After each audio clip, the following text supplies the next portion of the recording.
যে মুহূর্তে CC apply করবে সেই মুহূর্তে আমরা অ্যাসেসমেন্ট তখনই করে দেবো, মানে এক হাতে সিসি দেবো, এক হাতে অ্যাসেসমেন্ট দেবো।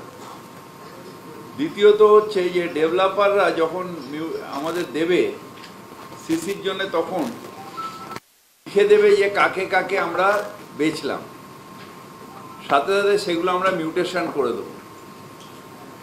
যদি দেখা যায় যে ডেভেলপার বেচেনি, অনেক ফ্ল্যাট বিক্রি হয় না, পড়ে রয়েছে, সেটা ডেভেলপারের নামে আমরা মিউটেশন করে দেবো।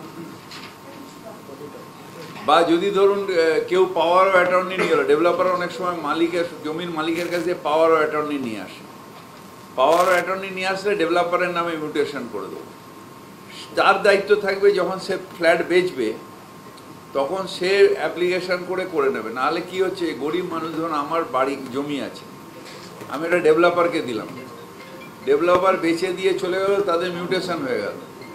মাদার প্রিমিসেস যেহেতু আমার, সব আমার পড়লো, যখন আমার ঘাড়ে এসে পড়লো, নতুন ফ্ল্যাটে ঢুকলাম আর 2 লক্ষ টাকার দেনা, এমনি আমি হার্ট ফেল করে মরে গেলাম, নতুন ফ্ল্যাট আর এনজয় করতে পারলাম।